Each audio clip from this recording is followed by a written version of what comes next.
sort of been following the plight of Uber and Lyft, these companies that are what's called rideshare companies, which allows you to use an app on your phone or laptop, and you can call for a cab, basically. I guess cab's the wrong term. These guys claim they're not cab companies. You call for someone who's in the area to come and pick you up from where you are, say the airport or your job, and then take you to where you want to go. And then you give them some money for it. I guess you pay through the app with a credit card, and then share Uber, ride. Uber and Lyft then pay the driver.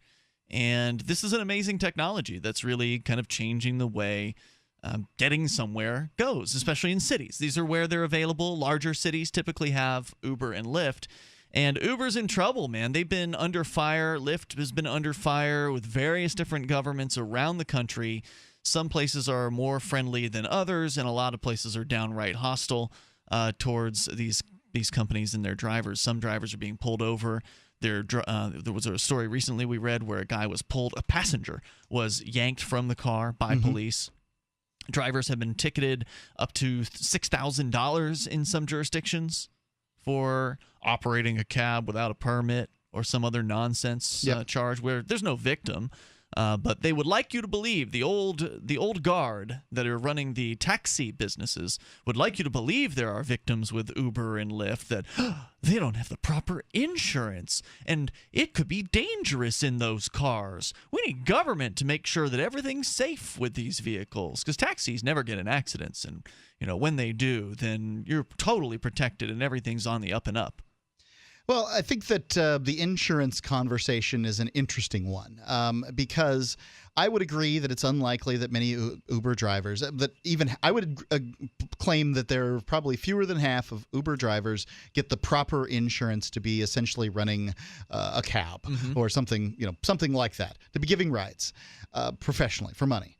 But I would also claim that I bet you that number is less than half of pizza drivers, radio ad sales people who do outside sales, and a variety of other ad sales people that do outside sales. I did outside ad sales for 5-6 years in Sarasota, Florida, and I've got to say I never had insurance for somebody who was sort of doing this professionally. I claim to drive a lot of miles per year, so I had the right insurance for the amount of mileage I put on, because I didn't want them sort of checking my, oh, yeah, looks, you said you drove 10,000 miles and you drive 25,000 miles a year. But I didn't have insurance for sort of sharing a ride, and I didn't ask. I believe that in a lot of cases you should ask for forgiveness and not for permission. Maybe I'm wrong on that with insurance. True. But I didn't ask, hey, if I happen to work for a company that sells and I sell advertising for them and they don't give me my own car to drive, do I have to pay extra insurance? Because, what the answer is, it's yes. Yes, you need extra insurance. We're an insurance company and you need extra insurance. So, I don't know. Here's a story from Bloomberg.com. A German taxi organization won a fast-track ruling that may halt the use of Uber Technologies' ride-hailing application in the country. Uber drivers don't have the necessary permits to carry passengers under German law, according to a Frankfurt court in an emergency ruling dated August 25th. This is an emergency! We have to put a stop to these people giving people rides. Citing evidence provided by Taxi Deutschland, Service Gesellschaft für Taxistrahlen. Something like that. Whatever. The Frankfurt case is one of at least 4 legal actions against the company in the country right now. Governments and regulators in cities around the world are restricting Uber's business on the grounds that it poses safety risks and unfairly competes with licensed taxi services. See, cabbies with permits can cost 200,000 euros for one of those permits. Whoa! That's even higher than it is in New York, isn't it? No, New York's like close to $1 million now. Okay, yeah. From the last I heard, 262. That breaks down to about $262,000 per cab. How the hell do you make money at that? I just don't understand. You just have to jack the rates up. You make money. High? You make money because the government keeps everybody else out of business. It's so crazy. Stage protests, apparently, let's see, the taxi cabbies have staged protests in European cities, including London, Madrid, Paris, and Berlin. The company, which is also, I'm sorry, I pronounced that the New Hampshire way. Berlin is how you pronounce it the international way. There's a Berlin, New Hampshire. Yeah. The company, which is, by the way, for all the bigoted reasons you could imagine, changed its name from Berlin at this onset of World War I because we were fighting the Hun at that point. And then they changed it back? No, it's Berlin. No, they changed it from the pronunciation. Berlin to Berlin. They changed the pronunciation, okay. On purpose is the story. Gotcha. The company, which is also facing suits and legal threats in the United States, South Korea, India, the Netherlands, and the UK, will appeal and continue to operate in Germany, one of its fastest-growing markets, said Uber in an emailed statement. Quote, "We believe innovation and competition is good for everyone, riders and drivers. You cannot put the brakes on progress."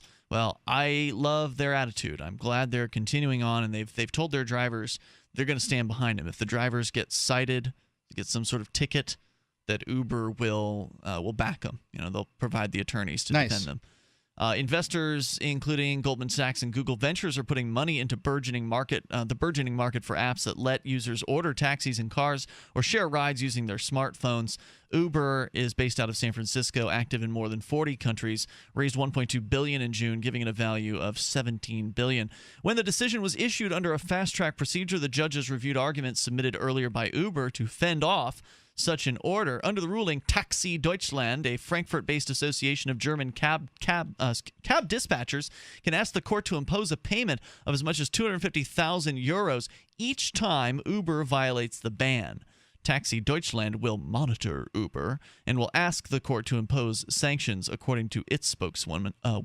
She says, "We're not afraid of our adversary because the law is on our side. Goldman Sachs and Google can pour in as much money as they want. Even Uber has to abide by the law." If the law is protectionist, it's just a crappy law. I'm not claiming it's not the law, but there's been lots of bad laws. People from Germany should remember that. Let's see. According to the rest of the story here, Hamburg traffic authorities told Uber in July to stop operating in the port city, saying transporting people without a license is against the law. The city's administrative court ruled that the wrong city agency issued the ban, and Hamburg can enforce the restriction while it reviews a challenge filed by the company. So Berlin issued a ruling blocking the service in August, and a case over its enforcement is pending at administrative court in the German capital. The cities of Munich and Dusseldorf are also considering bans, and the city authorities say the service is illegal because the drivers offering rides need a cabbie license and are not properly insured. So it's the same argument. It's like everywhere. A story from the United States. Yeah, it's like a story from the United States. It's the same argument everywhere. Governments are the same everywhere. This is what they do. United States isn't a more free place than anywhere else. Cities all over the U.S. are doing the same crap to this poor company, who I imagine would probably be able to service customers better had they not have to spend all this overhead on legal fees. I don't know what their attorney bills are like, but they've got to be a crazy portion of this company's budget. Free Talk Live, 7 nights a week from 7 to 10 Eastern, live on the Liberty Radio Network at LRN.FM.